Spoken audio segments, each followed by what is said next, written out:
because I don't know if you guys are familiar with The Sims, where you create your own like character and stuff. He would always create his character as a white character. And he'd be like, this is me. And it wasn't until this year he created a Filipino, like he said, oh, look, I made a Filipino. He was dark.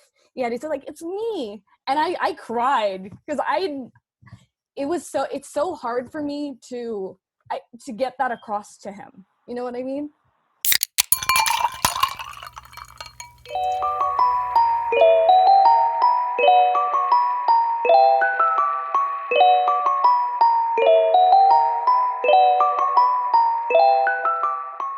What's up, peoples?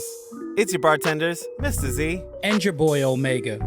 We get the honor of having Erica Goodspeed Mitchell joining us again, as well as singer, songwriter, and recording artist ZorDonofDoom, as we share experiences and discuss the struggle of what colorism is, how it affects our communities, and what it's like in other cultures and races, as well as maybe come up with a solution for healing this wound. As every episode, we want to thank all of you for listening.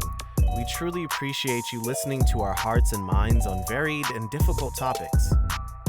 Special thank you goes out to our Patreon subscribers for their support of the show. Every little bit helps us reach our goals to invite more high-profile guests and create bonus content. And if you want to join in our conversation outside of this cast, feel free to hit us up on Twitter or Instagram at HaveADrinkCast, and make sure to use that hashtag HADcast.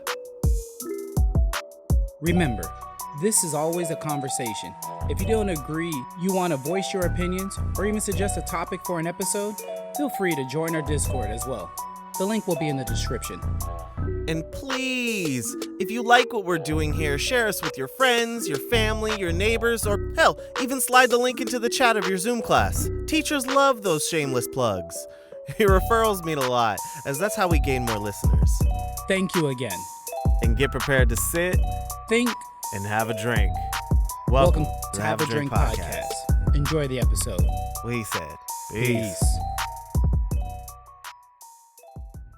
What's up, peoples, and welcome back to another episode of the Have a Drink Podcast, where we invite you to sit, think, and have a drink while we dive into the hearts and minds of the generation. We're your bartenders, Mr. Z. I'm Omega, and this is my cousin, Erica. Previous guest, and also joining us tonight is the amazing artist, singer, ZorDonofDoom. Thank you for joining us tonight. Hey, welcome, ladies. Appreciate you. So tonight we're on the topic that I have come across in my entire life, which has been the discussion of colorism. The age-old battle of light skin versus dark skin battle, quotations. So to start us off, I feel we should answer the question of like what is colorism. There's the definition that it's the discrimination based on skin color, also like or also known as like shadism. It's a form of prejudice or discrimination in which people are usually members of the same race that are treated differently based on like social implications which come with the cultural meanings that are attached to skin color. Good job, Webster. Thanks.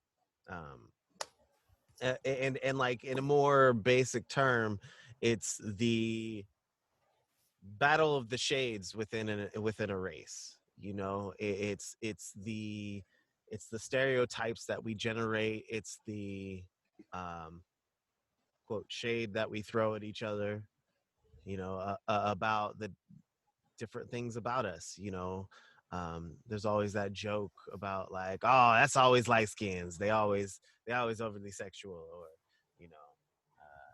of course. I like how he slid that in. I love how he slid that in. Continue. Go ahead. But that's a common stereotype. That's something that has been said. Like I actually that was coming from a memory of watching that on a show. Actually, that was something that they threw in. That was kind of like the ribbing or the joke about the light skin on the show, and I was like, oh, okay. Yeah. So yeah, I mean, what are your y'all's takes on colorism and what it means to you? Well, colorism, I think from a different standpoint, I feel like colorism is a way in which people of the same race can discriminate one another. So you know that I would say domino effect, wherein when someone feels like they're being discriminated against, or they feel like they're being hurt, you want to hurt someone else, so you feel superior to someone. It's that feeling of wanting to be more elite than your peers. That's actually pretty deep. Yeah, it was. Pass the shovel to Erica. So I guess colorism to me is really tied to, kind of creating socioeconomic differences, specifically amongst the Black community. I feel like, colorism really is, so let me back that up. So ism to me, so when you talk about racism, you talk about sexism, you talk about, colorism, there is, to what Zoreen was saying about how others seem to feel like they're better than, or the upper class of a particular race. And so when I think of isms, I always think that there is a branch or an offshoot of a particular group that is trying to oppress the others. And I think as it relates to colorism, it really has to do with the social economic impacts on the oppressed grouping of that, that race. And so to me, it's really about, kind of bringing up the lighter skinned individuals, and kind of putting them above others that might be considered below them, if you will. No, that was great. I guess for me, in a sense, it's the only way I can really define it from my point of view is the crabs in a barrel. It's like everybody's trying to tear down somebody else so they can feel better and get out from where they are. And that's just how I've always seen it. So that's that crab in a barrel mentality. And it's crazy because, being a 80s baby, born in the 80s, raised in the 90s, you kind of, especially from the Black community, you hear the whole day of the dark man. For so long, everybody wanted to be the light-skinned dude because they got all the shine in Hollywood. They were the ones that were cool. They had the good hair. They had all that. You had your Shamar Moores, who everybody seemed to love and, be in love with. But then, you see Morris Chestnut walk in, and you're like, oh, well, they got good-looking dark men too. You're like, yeah,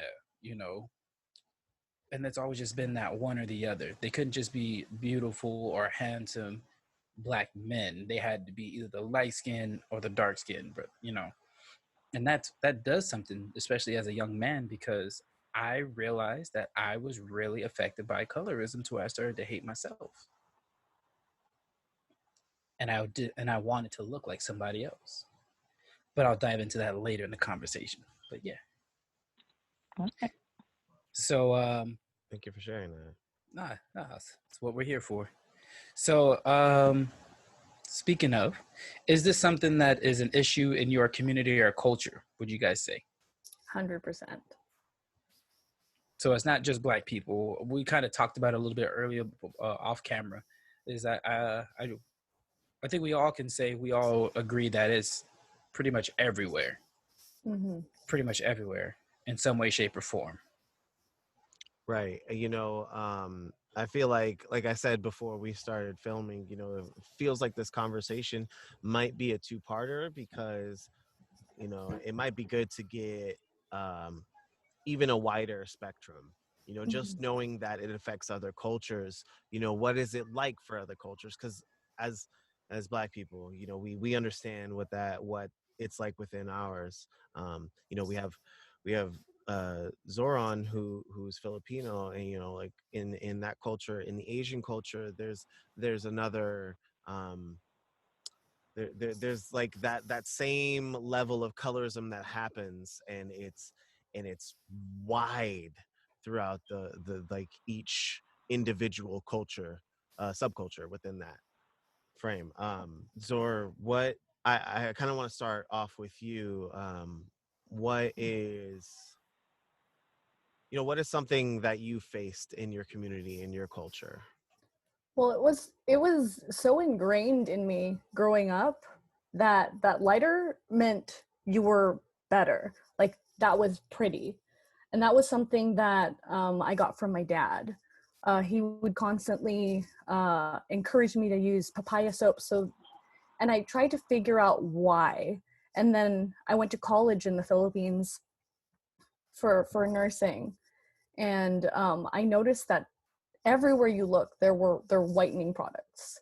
They sell whitening products like it's a thing that, oh, you get pretty. Everyone's beautiful if you're white. Like the dark in your skin, they would call it libag, which is a Filipino term. It's like dirt. So you're like scraping off the dirt of your skin. I have friends who look much whiter than they did when I went to college with them now. There are treatments in the Philippines wherein you can get injections, you can get IV put into you that would, the side effect is lightening your skin. There's a part of me that doesn't really know if it has to do with Western influence. I feel like it's partially Western influence, as well as China, the whiter Asian complexions dominating the Pacific Islands.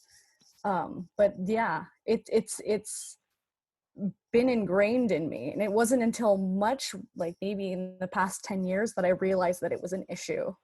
But I was always strongly against it, because my dad, whatever my dad said, I was like, I don't want to agree with it. So I was always strongly opposed to things like, because I have a birthmark, like this huge birthmark on my leg, and my dad would say, we could just get that removed. We have laser. Like my mom had a laser surgery, because my mom's a doctor, so they introduced like laser into their clinic back when she had private practice. And he was saying that, when you get older, we could just have that removed. And I would say, just to be funny, but at the same, it's kind of morbid. I'm like, well, if I die, you can verify me by my birthmark. I kind of want to keep it. It's dark. I like it. It made me. And I didn't realize that was sort of me fighting myself until I went to the Philippines. And then I realized everyone was sort of having that issue. You walk outside, you will never see anyone not have an umbrella. Mind you, the Philippines is like Florida in terms of weather. It's so hot. But it rains, but people use it to hide from the sun. And I remember one time I went out to, we have a community, I don't know what you call it, where we stay in the community, like in the provinces. And I forgot, one of my classmates wanted to use an umbrella because she forgot hers. She's like, I don't want to get dark. And I'm like, okay, you can have mine. And I remember walking around not really caring, because I was like, I'm from California. I never had to do this. It's not a big deal to me. And then I came back, and one of my guy friends, he was like, well, what happened to you? I'm like, why? He's like, you're so dark. I'm like, well, I went out to the community. That's what the sun does to you. He goes like, ew. Well, I'm going to make sure I have an umbrella. And that's when it hit me. I was like, if guys are like, I've never they're so into the fact that you have to be white. You have to be lighter. And it was so mind blowing for me, because I'd never encountered guys having this same issue as I had, at least in California. At least the same level of vanity. Yeah, that same level of vanity, which is totally cool. They're way more open about it, but at the same time, it opens like that whole other envelope of everyone wants to be whiter. It's not just females; it's everyone in between. Wow. You blew me away right now, because I have never, ever heard nor thought about this. I mean, the only time I've ever actually encountered anything that has to do with colorism amongst Filipinos was being in Milpitas and having some training partners of mine, a lot of them were Filipino, and one of them was dating a young lady, beautiful young lady, but she was very light. She was very fair skinned. Come to find out, a lot of the other Filipino girls were very jealous or had stuff to say to her, or were like, well, she's so beautiful, she's so perfect, how does she get to be so light and everything else, she's not Filipino. But she's like, no, I'm really Filipino. And I was like, how is this? And then she's like, they just say stuff because I'm light, but I mean, I'm just as Filipino as them. And I could not believe it. I was never ever would have thought that, you know. But being in the Black community, it's like, you know, everybody wanted the light skinned girl, everybody wanted the red bone, and that was like such a different and interesting thing, is because I was like, I didn't really know what red bone was until I got older, because I would hear the term, but I never understood what that was. But then to see, like, even in the Filipino culture or in the Latin culture and other cultures, they still have the same type of things. They just have different names for them. Because like the skin whitening thing you were talking about, I seen that stuff in Mexico when I went. And I was like, what? You guys have skin lightening, but ain't y'all already light? You know, but then they're like, no, it's like we're out here in the sun or everything else. Like, we get really dark. And then I was like, well, that's true. But then I didn't realize until I actually stepped back and paid attention. I was like, well, if you look at the TV, everybody looks a certain way, you know, and there's not really anybody that's dark at all, you know, and that was a really eye-opening experience. Oh, there was an issue, I think it was a couple years ago in the Philippines, because there's an area because the Philippines has been conquered by so many different countries throughout the, you know, years, and a lot of people have come. We actually have Jewish Filipinos when they came over from, like, they were trying to escape from the Holocaust. So there's a section of the Philippines that has a Jewish community. There's also a section of the Philippines that was settled by people that came from Africa, and so they're much darker skinned. I remember there was a TV show that caught fire recently, and no one has been talking about it. They've been talking about it more and more recently when it comes to colorism, which it's a conversation that needs to be had.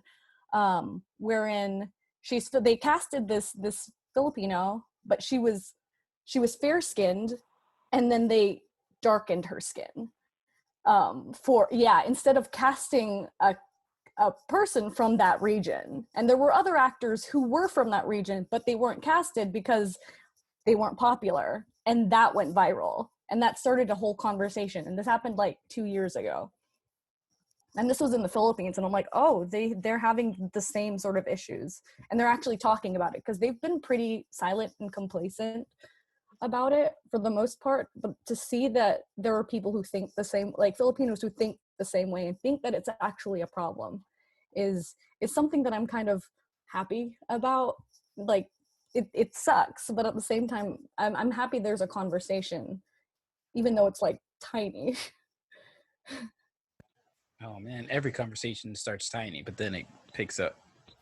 So Erica, please jump in. I mean, what is your thoughts on it and being in the community / culture?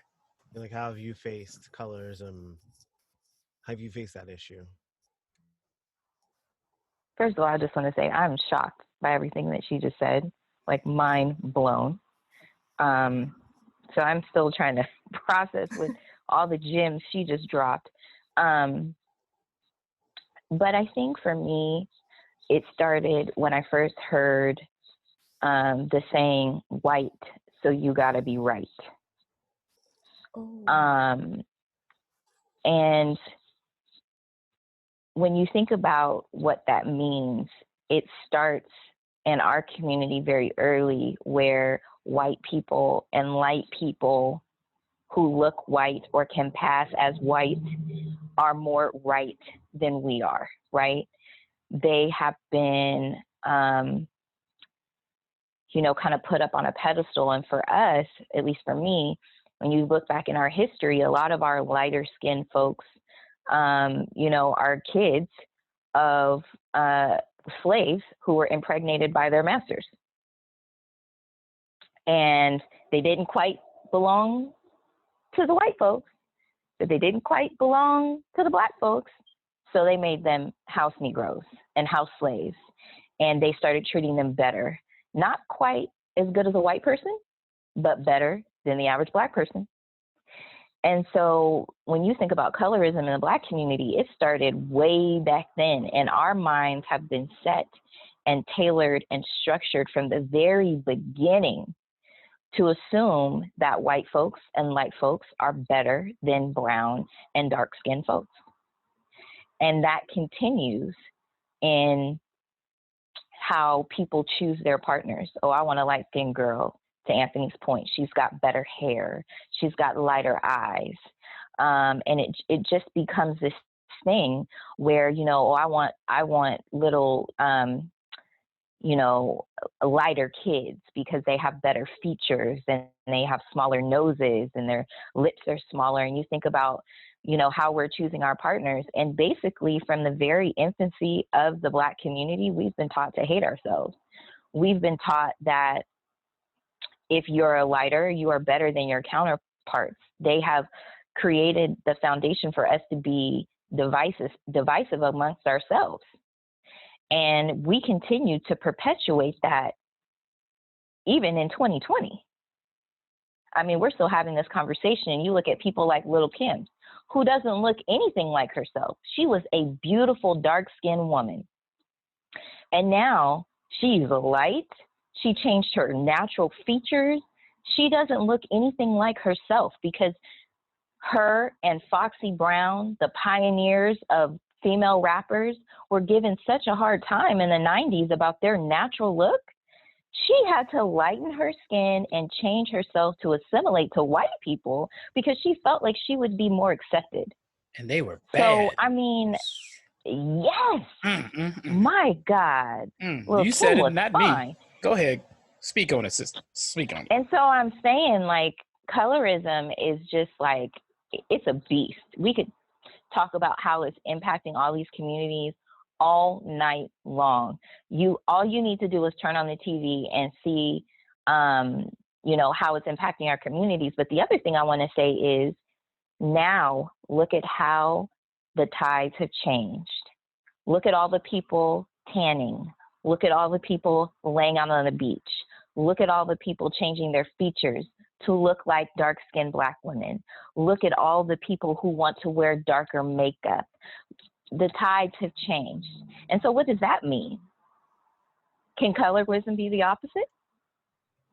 Everybody want to be a nigga, but don't nobody want to be a nigga. Like, you know, so yeah. Say it again for the people in the back. I said, everybody want to be a nigga, but don't nobody want to be a nigga. So like, yeah. Shout out to Paul Mooney, who said that first. That's exactly what it is. Mm-hmm. I mean, he wasn't very nice when I met him, but yeah, shout out to Paul Mooney for that saying. Negro Damas, thank you.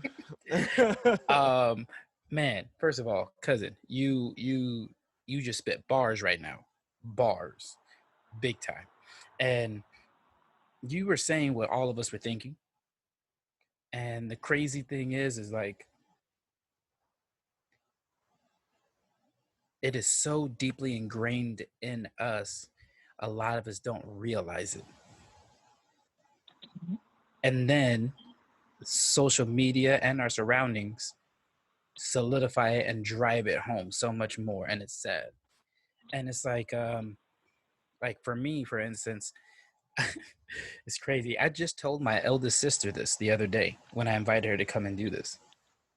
I told my sister Camille, I said, I bet you didn't know something about me. She's like, what? I said, I looked up to my older brother Johnny so much, and my brother Maurice, but more so my brother Johnny so much. I wanted to be light-skinned like him. She's like, really? I said, yeah. So much so that during the summertime, not even just the summertime, but in general, I would wear long sleeve shirts and sweatpants or long pants all the time. I wouldn't really wear shorts because I wouldn't want my skin to get darker. That's why I always wore a hat and I always wore long sleeve everything. All the time, because I wanted to be light like my brother. I wanted to be just like him. My older sister was light skinned. My two older brothers were light skinned. My mom was lighter. than my dad, so I seen her to be light skinned. So I was like, I want to be like them. Why am I the one that's only dark? But then my sister was like, that's crazy because I'm the darkest one out of all of us. And she was like, and I went through it too. Why am I the darkest one? But my two younger siblings are really light. And my mother is like her mom, their mom is like very, very light skinned. Like very light. Like, I mean, lighter than you, Z. She is so fair skinned. It's crazy. Then my sister started to tell me, yeah, our aunts used to actually dig on her for being light and thinking that she was better than everybody. In reality, all they did was beat down on her. So as opposed to it being, you know, light skin talking down to dark skin, it was the dark skin talking down to a light skinned person, trying to make them feel bad and trying to be like, well, you think you're all that and you think you're all bad. To where she wanted her kids to be very dark skinned so they didn't go through what she went through. And that's why what you were saying when I was like, you're saying bars is because you just said that. Can the reverse be colorism still? We always want what's the other side of the fence, what's on the other side of the fence, you know? The grass is always greener in somebody else's yard, but it's only greener because we stopped paying attention to our own. But you know what is really weird about colorism is that it has ebbs and flows. So right now, for whatever reason, everyone is on the dark skin tip. Oh, the blacker the berry, the sweeter the juice, all this, right? But in the 90s, it was all about the light-skinned folks. Facts. So I'm like, how do we get into this thing where is it social media? Is it popular culture? Like, what feeds those trends, right? I don't understand.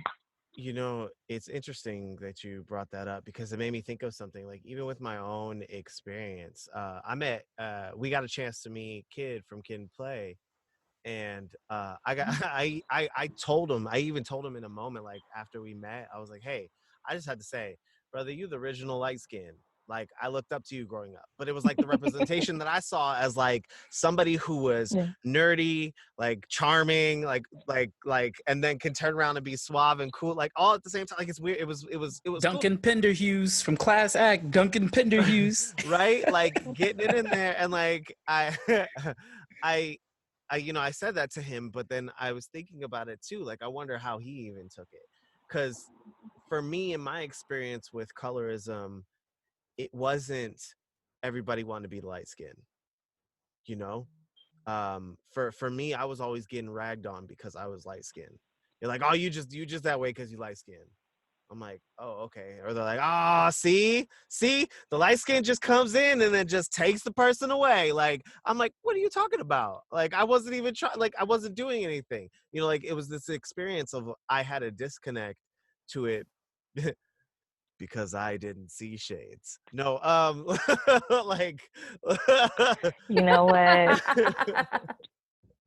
Wow. Right? Because I mean, to be honest, I mean, everyone always said, you know, like what is the rule? Is like 1/16, or you know, like, you know, you're considered black, and that's what people would tell me. One drop. One drop of blood is all you need, and I was confused because in my experiences, I was too light to be black for black people in my life, and I was too dark to be white for white people in my life, and like I said, I'm very mixed as an individual, but it's a lot of light skin against a lot of dark skin. So it's just like this, hi. Like Hi, I'm Lenny Kravitz. Yeah, you know. Hi, I'm Shamar Moore. Like, but you know, like the weird thing is when I had the confrontation with a darker skinned friend of mine, and he was telling me, he's like, oh, you have it better because you're light skinned. I was like, what are you talking about? Because in my mind, like, I was like, the girls all want the dark skinned guy. Like, they connect it not only to that, as you said before, you know, in a sense, the fetishization of you know, darker skin, blacker the berry, sweeter the juice, you know, black, dark black guy means he's got a big old dick, right? Like, I had a girl in class ask me, she's like, because you're black, I bet you have a big dick, huh? And I was like, I mean, that's very personal, What? but I I don't know. You would have to find out. Like, I just, I didn't know what to say. Yes, everybody. He just used that player answer. He just used that player answer. I think you just gonna have to find out. I was uncomfortable. It came out a player answer, but I was uncomfortable. I was just like, I don't know. You felt violated. Right. That was the most confident, uncomfortable answer I've ever heard in my life. But yeah, like, and so that was just like the weird connection when I had a friend of mine who was telling me and we were really diving deeper on this conversation, and you know how we talked about how, you know, lighter skinned individuals get more representation in TV than darker skinned Black people, you know, or at least more widely accepted. You know, would you say that in acting, but in music it's the opposite?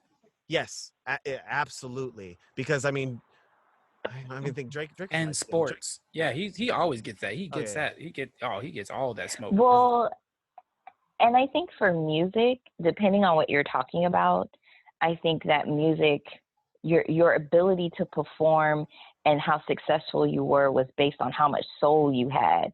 And so if you were darker, you were more soulful than light-skinned folks. You know what I mean? So colorism showing up again someplace else. Oh, that's real. That's real. Of course. Zor, like what would you say is a common stereotype for you in your culture regarding colorism? Common stereotype. I'm trying to think. Because it's so ingrained in the culture that I'm like, what is not common? Because also stereotypes in the Philippines are also very different. It's like smart. There's this whole like sub thing in Filipino culture, especially in the Philippines.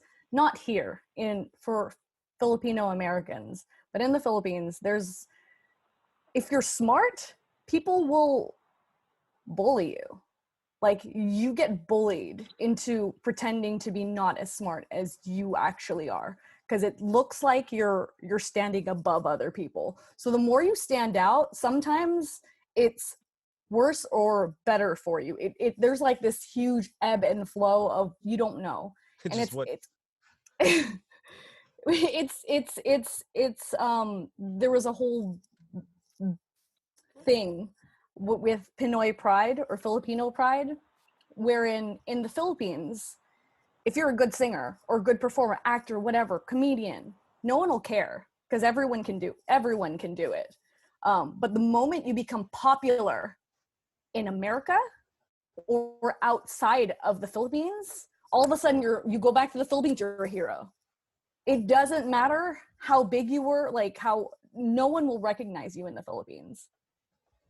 But the moment another culture recognizes you, like especially in the United States or the UK, they're like, oh, they're Filipino. They're like us. But when they were in the Philippines, no one cared. So there's something I want to ask you, because, you know, to this screen right now, I mean, except for the letter E below me, you know, we were saying, you know, like we have a good cast here because, you know, it's light skin on one side and darker skin on the other. But within your culture, you're considered darker skin than I'm considered darker. Yeah. And they're like, on that note, if I were to go to people now, they would think I was lighter because I haven't been going outside. They'd go, oh my gosh, you look white. What happened? I didn't go outside. Right.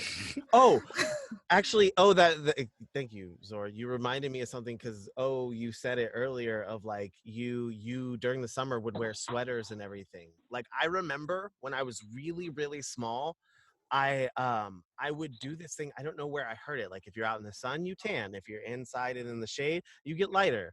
And the idea was, you know, you wanted to be lighter. My mom was white, light skin, and like light skin.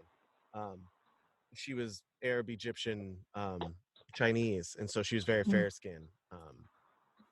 And my dad was darker skin. So I had this like moment where I would put my face and my body into the couch, and I was like, all right, I'm in the shade. That means I'm gonna get lighter skin. And then I came out, I was like, oh, I'm gonna get darker skin, lighter skin, darker skin. And then like I had a moment of doing that. And then later in my life, I would wear sweaters. Because people were like, oh no, you don't want to get darker. you don't want to be darker. And I was like, oh, why? I think my sisters even said some shit like that. But yeah, I had thought of that story because you had mentioned you doing that as well, you know, like of you wearing sweaters in the summer. And like I got really good at it. I lived in Fresno, which is like the Midwest of California. You get random dry ass heat waves, you know. And like I would wear sweaters in the summer during that time because even in the sun I didn't want to get darker. I took a picture next to my date to prom, and we were wearing red outfits, and I was dark, like a lot darker than I am now. I was like, I was Omega shade, like I was dark. And like in that moment I was nervous though. And I was nervous because I had already experienced someone telling me that they couldn't date me because I was black, you know. And so I was nervous that like, oh, you know, she's not going to let me, they're not going to let me take her to prom, you know, or they're going to be like, oh my God, this, you know, we were dating. And then a week, this girl that I took to prom, me dark skin, we were dating. And then a week later she dumped me. And I was like, oh, I wonder why, you know, and, you know, having that experience. But I was going to direct a question towards you, Zora, of like, Sorry. in your experience, don't be, in your experience in entertainment, has there been this, have you perceived a bias between, you know, an artist who's Filipino as well, that is lighter skin, versus you being a darker skinned Filipino? Yeah, it's interesting because it's different here versus in the Philippines, because the more white but chinito, so Chinese looking that you were more popular, you were more palatable for like a TV show. A lot of singers as well, or mestiza, because there's a lot of Spanish in the Philippines, so they were of lighter complexion, very considered very beautiful. I remember when I would take when I did my photo shoots for the label that I'm part of, and I showed them to my mom for the first time, and she was like, "Oh my gosh, that's so good! They won't be able to tell where you're from. You're ambiguous." And she thought that was a compliment. I found that offensive, but yeah, that was just, she just off. And she would show her friends and all, like her Filipino mom friends, and they would all say the same thing. They were like, "Oh my gosh, she doesn't look Filipino. That's so good for her career." And I was telling her, I was like, "Mom, if you look at," because I was already starting to see it in there are more Filipinos coming in, you know, different cultures are starting to be in, like, be represented. And I was now these days it's funny because I see him on Disney Channel and I'm like, "Mom, look, this is what I was telling you. I don't have to change who I am just so that I could be palatable for an audience." And it was frustrating. You know, it's funny that you say that. As you're talking, I'm thinking back. I watch a lot of period TV. Don't judge me. And a lot of the women back then would powder their faces. And it reminds me of like geishas that would like put white makeup on their face. And so I think all the way back to the origin of whatever, we have been taught that this white face is what you put on when you're entertaining an audience. I mean, the elite women of society were respected. When they went out in public, they put on their powdered white face and their drawn on moles and their makeup, and that's, you know, how they presented themselves. Right. Yeah. 100%. Now, it's really interesting that you brought up the Chinita look, or the more Chinese features, because that person I was talking about, she had very strong Chinese Asian features. And that just dawned on me. Like, I could see it, and I was like, huh, I didn't really realize that, but that's very true. And the crazy thing to me also is like how we're talking about this in relation to with Black people, even, right? It's like how at one time, like I've been watching Moesha. I've been watching that again. And in the earlier episodes, they were talking about how they were doing that whole, best and most in high school, and you make the yearbook, whatever. But they also have that, what guys made that yearbook, or they made that little page thing where they would say, best looking face or biggest breast or biggest booty and stuff like that. I didn't do that, but whatever. Well, in this episode, Moesha was biggest booty. And she was so offended and upset because she said, well, I don't want to have a big butt. I don't want to have all this. And I was like, interesting. Well, first of all, Brandy ain't got no big old butt to begin with. But anyways, I was like, but why? Why were you so worried? Why do you want to look so thin?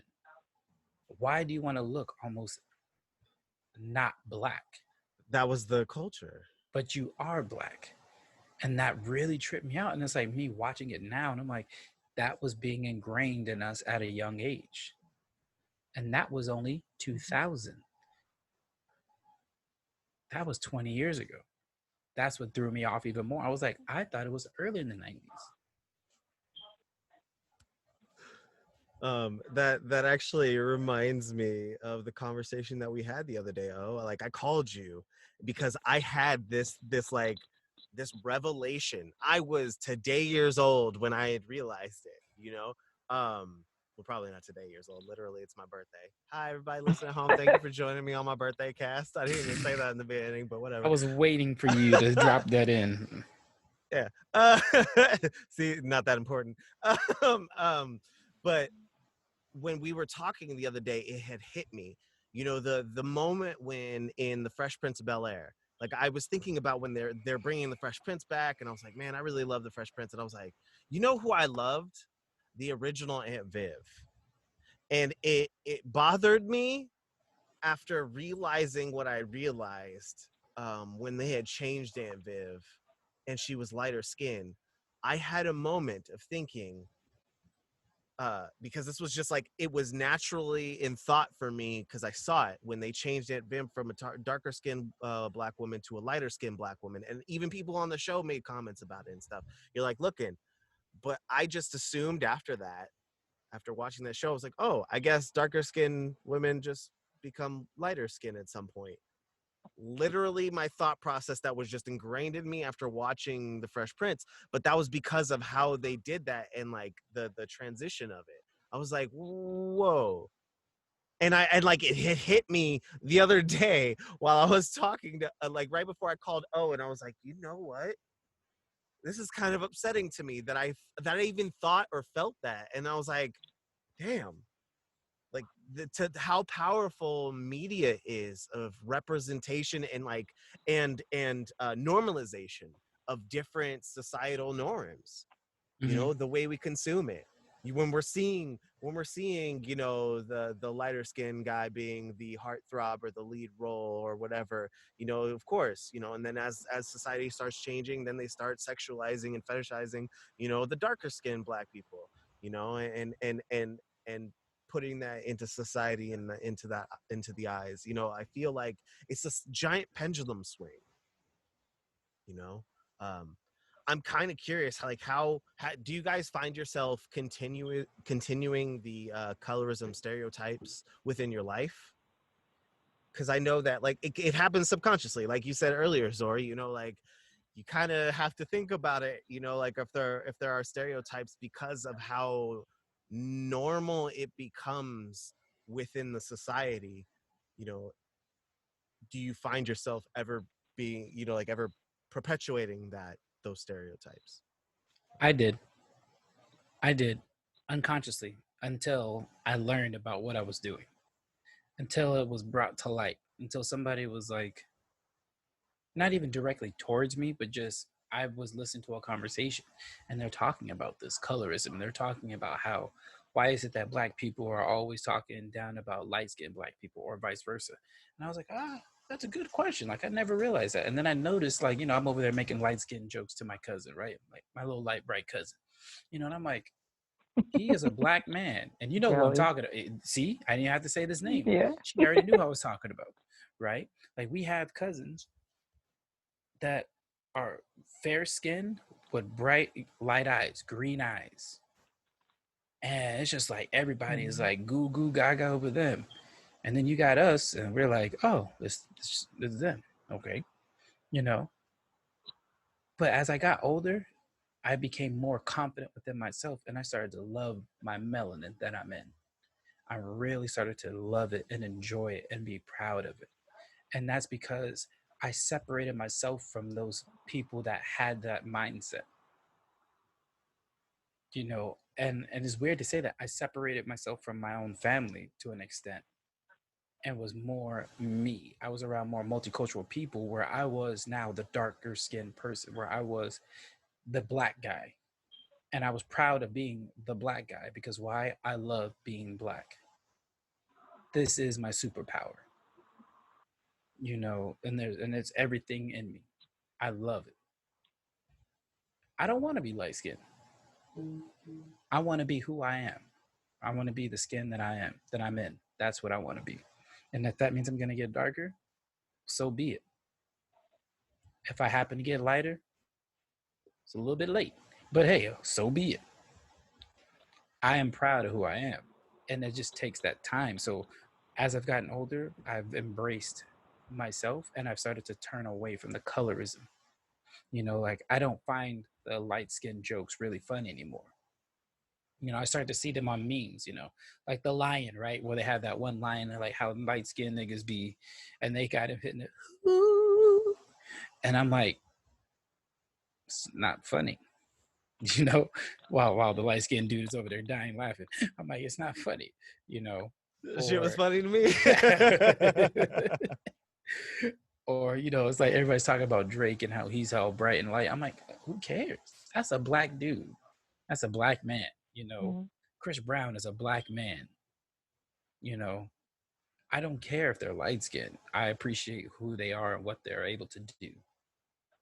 So that was a very long-winded answer to say, no, I try not to perpetuate that, but to be proud of who I am and what I am. And empower my sisters too, because I love them. I love them. And I don't just mean my biological sisters. I mean all of them. Because there is something deep and beautiful in each and every one of them. And they just have to find it, dig deep and find that love, that self-love. As we all do. Beautiful answer, brother. Thank you. I'm guilty. But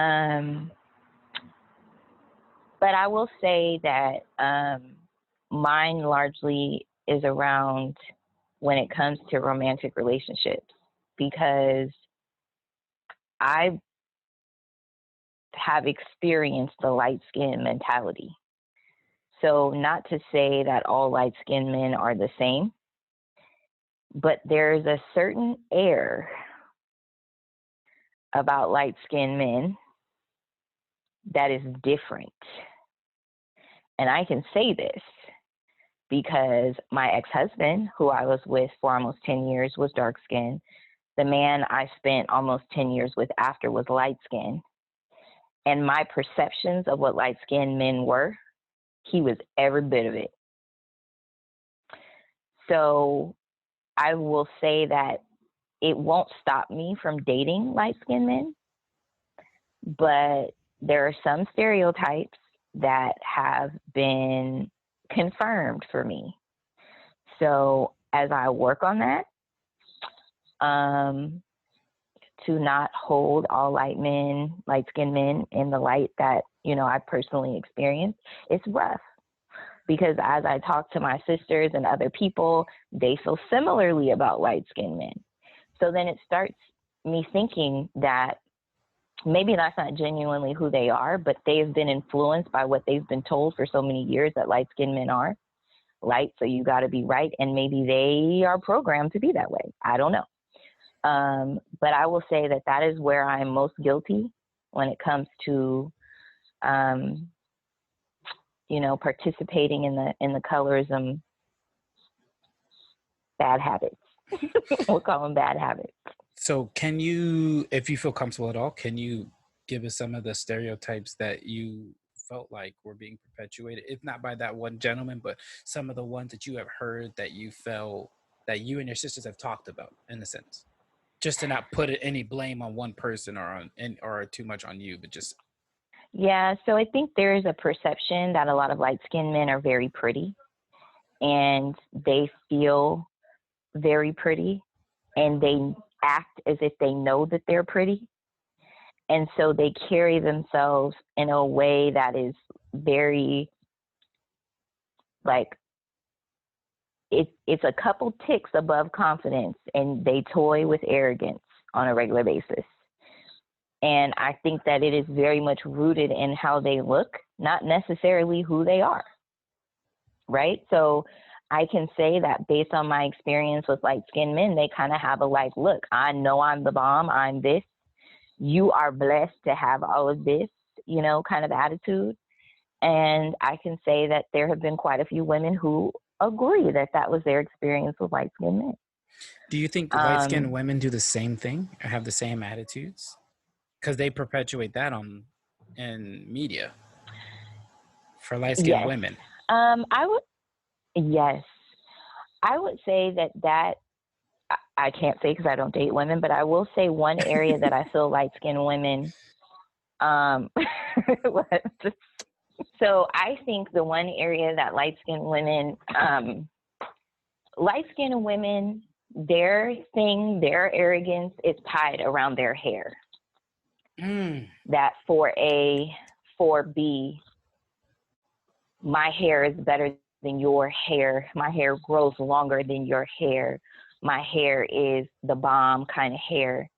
And I think that you will hear light-skinned Black women tell brown women, darker-skinned women, well, your hair can't grow like mine, which is not true. But that is a stereotype that's been perpetuated. And we have different hair. We all have different hair. There's a whole scale of hair grade. And a lot of brown women who have that coarser texture hair have not been taught to take care of their hair in its natural state. So yes, there are many dark-skinned women chicken heads running around here because our hair requires a different, process. And we wanted to look like the light-skinned girls. And so our mom started perming our hair when we were 7 and 8. And so there's an evolution happening right now with Black women kind of embracing our natural state, which is a whole nother conversation. But my point is, when it comes to light-skinned women and the relationship with their sisters, that is a point of contention. And that is the arrogance that they fly on. Not all of them, but many of them. Okay, I love that. Oh, I'm sorry. Go ahead, brother. Go ahead. No, I was going to say Beyonce is one of the best albums of all time. No, oh my God, a joke we make on here frequently. No, but actually, to touch on something that you said, because I thought it was really interesting to hear your perspective, being a light-skinned, male-bodied individual. Maybe it could be because I grew up where I did. I don't feel like light skins were as glorified as other areas and people might have experienced like you guys, because in the area where I went to high school and stuff, it was the really rich white area, the doctors, the pharmacists, the lawyers, the people who had money. We were living in that area. We didn't have money, but like my mom saved enough so that we could look like we did, but like I ended up going to a good school district, and in my school it was all about the popular white boys or the rich popular black guys, and they were dark-skinned Black guys, I remember like I had a friend of mine, he was also light-skinned, but he was a little bit darker than me. And because he was, I think it was, maybe this was just because like the status level, but the way he acted was like the rich white kids, he tried to get to that level, you know, like act, you know, like he had it all together, but never was fully accepted, you know, as much as like the darker skinned black kids were that were also rich, you know, because they were cool. They were the ones that the white kids wanted to imitate. They were the ones that the white kids wanted to have be their friends so that they could feel like they had, you know, status, or they felt like they were cool, or whatever. Like in like me growing up, I didn't get that feeling of like, oh, people thought I was attractive. People just looked at me strange all the time, you know. And that's interesting. That is really interesting that you say that. I want to hear more about the area that you grew up in. And the reason why I ask is because I think, and I don't know about Anthony, but from our perspective, I grew up around a lot of Black people. And so to your point earlier, the crabs in a barrel comment, we're fighting amongst ourselves. You're essentially the minority in a situation. So you don't necessarily have yourself, you know what I mean, to fight against. So tell me more about your area that you grew up in. I want to hear about this. Like I said, Fresno is the Midwest of California, like in a lot of different aspects. You know, the rural nature of it left enough space to be secluded as far as like education went. You know, depending on where you grew up within Fresno, you would have a better education than someone else. If you were in Clovis district versus being in the Fresno school district, you had a higher education. But also a little unknown fact, or a lesser known fact that I feel like people know about. There's a parade that happens in downtown Clovis called the Big Hat Parade, and it was originally started by the KKK, and they would walk around parading in their outfits. Big Hat Parade. So they changed the name that they were having so that they could have that parade still, but for different things. I unintentionally was a part of it because I was in a judo dojo out there, and we ended up having a float during the parade, and we got to show off and everything. And I was kind of like, I mean, you see me. I'm used to people looking at me all the time, like with like this quizzical look. So like, you know, I'm not like, it didn't like really like phase me that, you know, like people are looking at me strange. I was used to it. But like people were looking at me strange, you know, and I just continued on with my life like, la, la, la, I'm going to, you know, throw some kids on this moving float, and, you know, some kids are going to throw me, and we were all the same age and shit. And like, but yeah, those were the kinds of things that I grew up around, that they like the area just had so much of that kind of history, you know. And as like the places that I grew up, you know, it literally was just on the other side of this main street is where you had the lower incomed areas.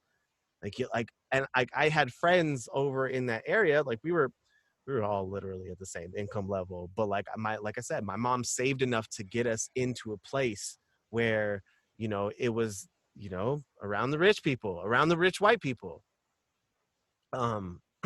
So the idea and the culture for them was, we want to embrace Black culture for the rich white kids.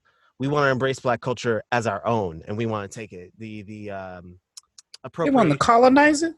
No, Appropriators. Yeah. Like I'm shitting you not. I don't know. Culture vulture.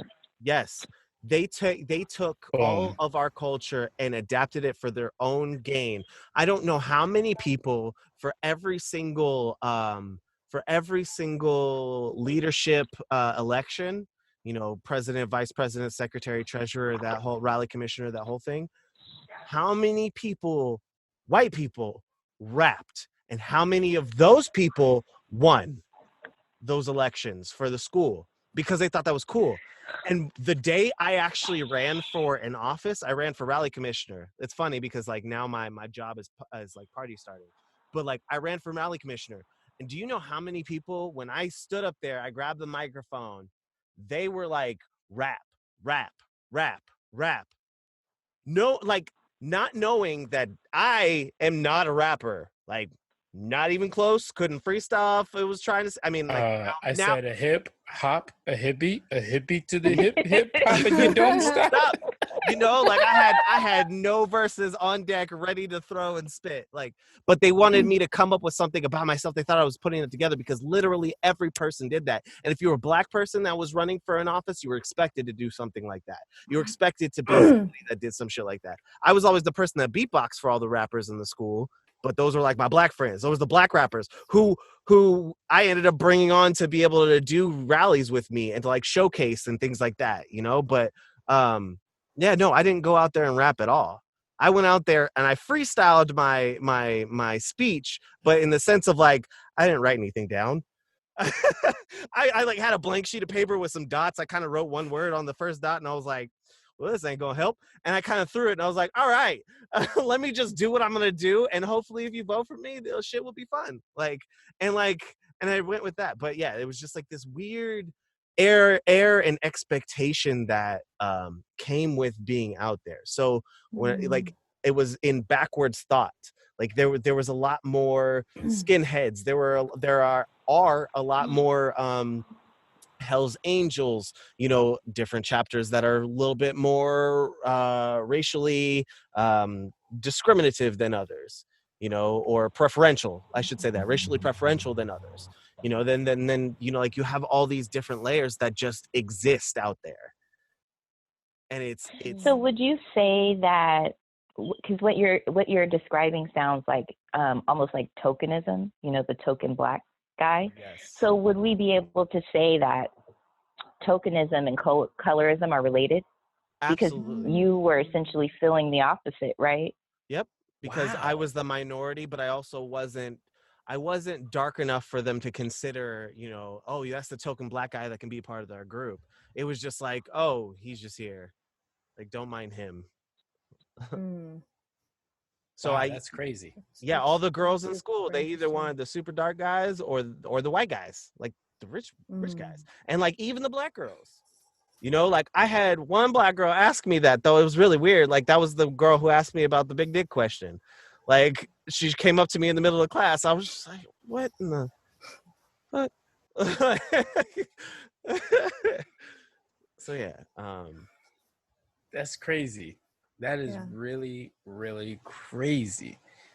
That's so interesting because I also grew up, and it's interesting because like I was saying, I'm trying to think from a place because it's so ingrained in us.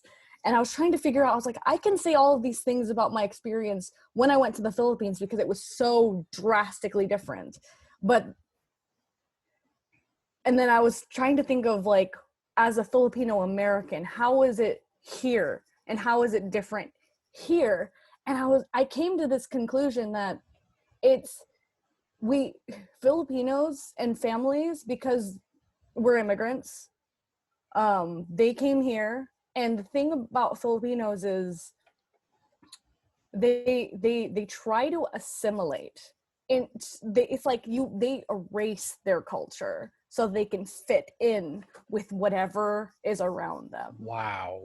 And I remember I just thought of that like just a few moments ago, because I was trying to figure out why I couldn't, because I had that moment of, I kind of didn't, when I was younger, I didn't really see shades, you know, and I felt like it wasn't a thing to me because I went to a private school where a majority of the students were white, and there were like 4 Asian kids, maybe 1 or 2 black kids. And like, I didn't think that was a thing until I went to high school to another private school, and this other Filipino girl who was a senior, she came up to me and she was like, oh my gosh, you're the second like Asian girl. Are you Filipino too? And I'm like, yeah. And she's like, oh my gosh. And she gave me a hug. Like this was a connection. She's like, she said she had never had any other Asian kid in that school. And I was just like, what? And it didn't really register to me because, and I was thinking about all of my like older Filipinos, and what my dad tried to teach me growing up. He made sure that I didn't learn Tagalog, like Filipino, because Did you learn Ilocano? No, I didn't. I just learned that he wouldn't let me because he didn't want me to have an accent. He wanted to make sure that I sounded American. And then he did that doubly for here, but also in the Philippines, because there's it's called Taglish, and there are Filipinos who never been to the US, but they have this slang way of talking, and they're considered elitist, and they're annoying to other Filipinos. Like if you talk like that, they're like, oh, we need to stay away from them. They're kind of high class. They're not within our, And when I went to the Philippines, I was trying so hard not to be that. And it wasn't that hard for me because they're like, oh, you're American. They didn't have that distinction of, because I didn't have the Filipino accent. They knew that I was like, oh, you're Filipino. You're from America. It was like a totally different thing. And here, it was, just with what my dad had taught me and ingrained in me, just try and fit in, and that I feel like that's the thing. Is that a cultural thing? Do you think that's a cultural thing? I feel like that's a cultural thing. It might be underneath the idea that Filipinos are submissive, and they shouldn't stand out. And if they do stand out, it's interesting, because if you do stand out, you have to get famous stand out. Because if you stand out a little bit, people will ridicule you because you're not famous enough. There's like this line of who you are, or they're gonna call you pretentious because you're pretending to be what you're not. So you have a lot of Filipinos who are like, nurses, the stereotypical nurse. Like I went to the Philippines, I studied nursing and things like that. And then when I came back, it only like dawned on me, because there are a lot of, I constantly hear stories of Filipinos who come to the States and they pretend that they're not Filipino. They're like, no, I'm American. I'm like, my ancestors are from Europe, but they obviously look Filipino. Like, you're dark. No way. Are you serious? Yeah. Wow. That's crazy. I have a cousin. I said that so many times tonight. I have a cousin-in-law who he acts like there's a line between, where you act kind of white and then you're like, you think that you're white, and he's that in that category. And I had a moment, I think I told Z this a couple months ago, and I posted it on Twitter as well, because I had a moment where I felt like I had failed, because my brother has autism, and he came to me, I remember it was a couple of years ago, and he came to me and he was like, he didn't understand. He was telling people he was white. He said that, and people were asking, oh, so you're Filipino? He's like, no, I'm white. See, because he's a whiter complexion than I am. And so he could not associate being Filipino and being his color. And it wasn't until like this year, because I don't know if you guys are familiar with The Sims, where you create your own like character and stuff. Mm-hmm. He would always create his character as a white character. He'd be like, this is me. And it wasn't until this year he created a Filipino, like he said, oh, look, I made a Filipino. He was dark. Yeah, and he said like, it's me. And I cried, because it's so hard for me to get that across to him. You know what I mean? And I'd struggled with it. And that is so powerful. That is so powerful, all of what you just said. Like, I'm completely floored. And you know what it reminds me of, cousin? What up? Imitation of Life. Did you watch that movie? Mm-hmm. If you have not seen Imitation of Life and you are listening to this podcast, please go seek it out. And not that corny remake. I'm talking about the one with Mahalia Jackson singing at the end. Okay? The movie is about just what she described, where there is a young daughter who looks mixed. Her mom is dark skinned, she's light skinned. The mom ends up being a maid and a nanny for a white family, and she grows up. The dark skinned maid's daughter grows up, sharing a crib with the white kids that the black lady is marrying or raising. And then when she becomes older, she starts to pass as white because she's so fair-skinned and her hair is the right texture that she passes as white. And she falls out with her mom. She tells her mom she hates her because she goes singing in a club. And I think this is in like the 20s or 30s, the movie is. She's singing in a club, half dressed, and her mom walks in and she's like, you need to come home. Like, this is classless. And the white men in there find out that she's black and they throw her out of the club into the street.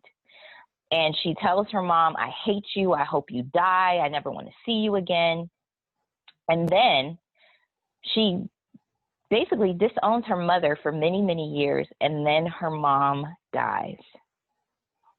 And when she dies, she had saved up all this money, and so she had like this horse-drawn carriage and Mahalia Jackson singing at her funeral, and she is so sad and just defeated and demoralized, crying, throwing her body on her mom's casket, apologizing for just being this horrible person who only cared about being recognized as white. That is literally what you just described. Mm-hmm. Watch that movie. It will change your life. I'll definitely add it to my list. I want to see it. Ooh, wow. I feel like it's really heavy because a lot of what you guys have mentioned, all of you have mentioned, has been like this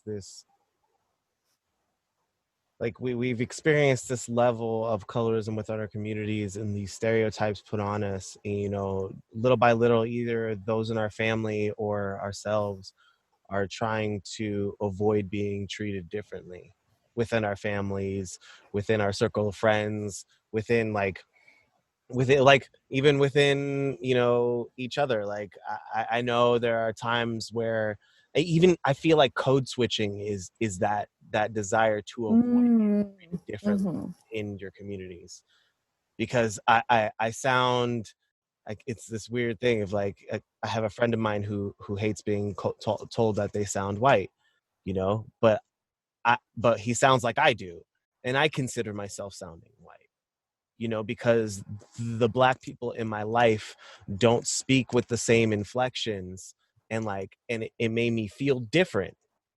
And so I equated that to speaking white, because the only people who spoke like this were white individuals, white people that were in, especially in growing up in Fresno, rich white neighborhood. Everybody sound like that. I did a whole post on the whole talking white thing on my Facebook, like a whole dissertation, because I just cannot stand it. I cannot stand it. That was something that like I had to grow through as well, even like conversing with my friend about it, like, and really getting a better perspective on why he felt the way he did about when I said that or when someone else said that to him, you know. And I get it. And on the other aspect of that though too is that this will probably be a longer discussion for probably another episode, which I would love, but like the idea that speaking in a way that, you know, it was enunciated or was considered educated was considered white, you know. That's what I was taught too. Yeah. But that's because our communities do that. And communities, colorism, you know, the elitism of, you know, fair-skinned people, like it's all those things that are being perpetuated, that even subconsciously we're not recognizing until we're brought face to face with it. Like we're coming up towards an alarm that's about to go off, but and I don't want to cut off any good piece of information if we start flowing, but I want to end us off with a question or two. What could or should be done to end colorism? I know that's a compound question. There's so much. I have an answer. How to end colorism. Love thyself, and in turn, learn how to love others. That is the only way we can end colorism, is to learn how to love thyself, and in turn, love others. That is the only way. Colorism is only a way for us to have self-loathing. We don't like something about ourselves, so we're going to take it out on those around us. Like that old saying goes, hurt people hurt people. Well, I'm hurting deep down inside with something's not right about me. So I'm going to talk about it on you. The only way we can do that, I personally feel, this is Omega right here. I feel in order to end colorism is learn self-love and in turn love somebody else. Beautiful answer. Beautiful answer. But I 100% agree, because everything that I was thinking was like, oh, you have to change this. You summarize it. Like, that's the bottom line, the self-love. You have to love yourself, because the moment you do, you're not going to think about anyone else. Like, what they're doing, that's their thing. You know what I mean? And yeah, just, and that comes from not just from ourselves, because when we become self-aware, like as adults, you know, like when you get to that place where you're no longer influenced by the adults that came before you, you know what I mean? It would start with, it would have to start with us and our kids, and passing that to the kids so that they can grow up from the very beginning with that ingrained in them. And that's the only thing I would add to what you said, Omega. Beautiful. That's amazing that you said that too, considering I've had to have that conversation with Ian, because he is a little white boy, but like he's slightly darker as a little white boy. There's like this shade to him, and you know, he equated himself not to being black because he was very fair skinned. And you know, he was like, oh, I know who daddy's rooting for. He's rooting for the brown team. And I was like, why? Because their skin's brown. And I was like, all right. So we sat down and we had a conversation. I was like, yes, I support them, and I don't just support them because they're black people. Yes, we support each other. We support our communities. We support those that we see value in. And it just so happens that they happen to be, you know, black people or other people of color, you know. And like I had to explain it to him. I was like, you are also, because like I'm your dad, so that means you are also, you know, a person of color, but you're very fair skinned, so you're going to be treated differently on both sides. That's the next episode. Yep. So Erica, what about yourself? What do you feel could or should be done to end colorism? I think that, first of all, I agree with everything that's been said before. And I think the only thing I would add is increasing our sense of community. So once we figure out how to love ourselves, once we figure out how to raise our children correctly and appropriately, loving our brothers and sisters and seeing not a competitor, but a companion, not seeing the enemy, but seeing a friend, seeing a like person, and looking through the lens of love and loving the people who are looking back at us, is what we're missing. The continued conversation that we have in the Black community, you know, we're oppressing ourselves because we can't just love the greater whole of us. We are us, love us, whatever we look like, love us. So we have not historically been taught to love us. So I think that's what, that's in addition to all the things that you said, that would be the only other thing I would add. That's beautifully put. Beautifully put. To add from my perspective, like I do agree, and I feel like with all of that, we also should add finding some understanding about what the other side, what the grass on the other side is really like. You know, if it's actually greener, or if it's just a point of perspective that we're missing. You know, because I feel like if we don't take that time to really learn what someone else is going through, then we can be stuck in one way of feeling like this is the world's out to get, you know, just me or just my community. But like maybe somebody is going through something similar that's not part of my community. And or maybe even within my own community, that person that is either, you know, a darker skinned individual or a lighter skinned individual. They might be going through some form of oppression, some form of colorism, discrimination against them because of the way they look and how they feel. And taking that moment to kind of like talk to each other and get those different perspectives, you can come back and you can apply that self-love, and then you can go out and apply that to others. You'll be able to love thy neighbor, love thy brother and sister easier. 100%.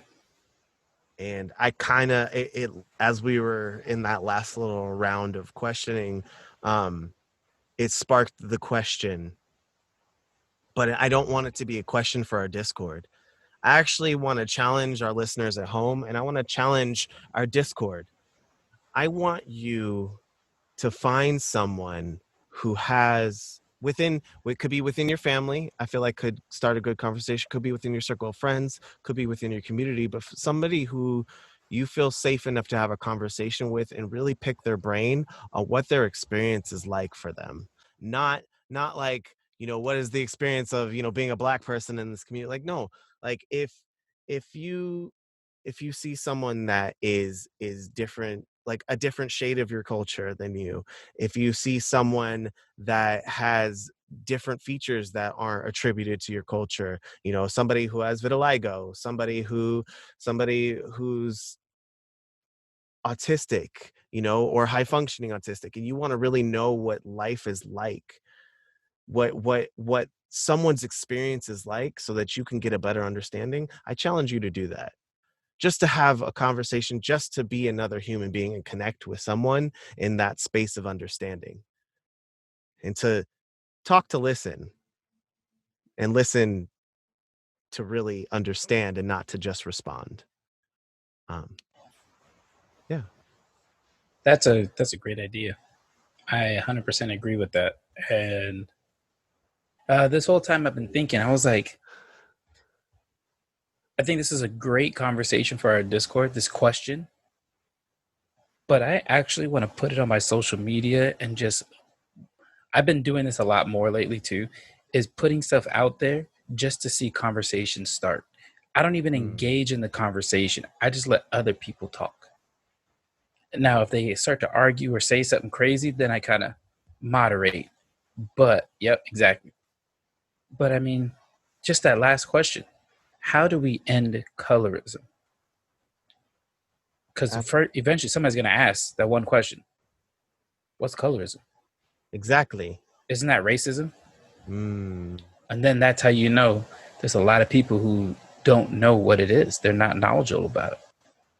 And then I challenge you guys to come back and share it on the Discord. If you're not a part of the Discord, check us out. The link should be in the description below.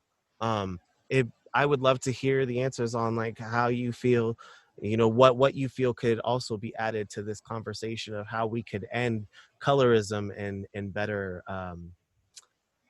create cohesiveness within our communities and lifting each other up, not trying to separate and divide each other.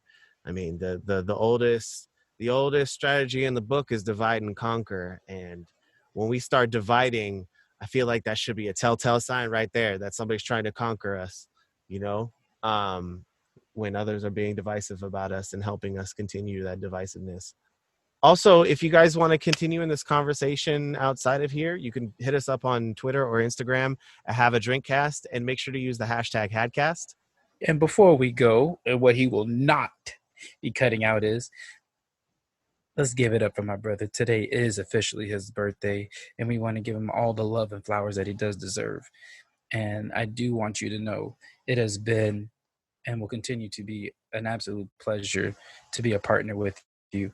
And it has been a joy of watching you grow into this great man that you are. And I'm even more excited to see the great man that you're destined to be. So please continue on the path to righteousness, because you are definitely a righteous man. And now I'm not stuck in the 70s with my 70s vernacular, but I want you to know you are definitely a righteous man, and you are going to be great in any and everything that you wished, that you plan to be a part of and to do. So enjoy your birthday, and we all love you. I appreciate you, brother. See everybody at home. Omega's trying to get me to cry again. He got me to cry on a couple episodes ago. He's trying to get those tears going again. No. But I appreciate you, brother. I really do. All this has been a gift. Like, I appreciate you all for being able to be a part of this. You know, I said it once before. I've said it a million times before. He loves being a turtle. Yes. I really enjoy having these levels of conversations with people because they're important, and having individuals willing to step out and like go into this space of raw feelings, emotions, opinions, what have you. Like I appreciate that, because you can, like, we could have reached out to either one of you, you know, either in our episode before where we had you on, Erica, or even Zor, you on this one. You know, we could have offered, you know, this like, hey, come join us for this conversation. You guys been like, yeah, no, uncomfortable, don't want to put my opinion, don't want to put my feelings out there, which is understandable because it's a hard thing to do. So I appreciate each and every one of you, and the people listening. How old are you? 29. I'm still within my 20s. I just turned. Yep, he's a baby. I am a baby. And his beard connected. Look at that. I'm so proud of him. Except Babe. when he shaves in those areas. Hey, they connect down here. All right. It's about that time. I implore y'all to raise your glasses. Listeners at home, everyone in the cast, I want to thank y'all for joining us for another successful episode of the Have a Drink podcast, where we invite you back to sit, think, and have a drink. It's been us. Peace. Peace. Happy birthday to you.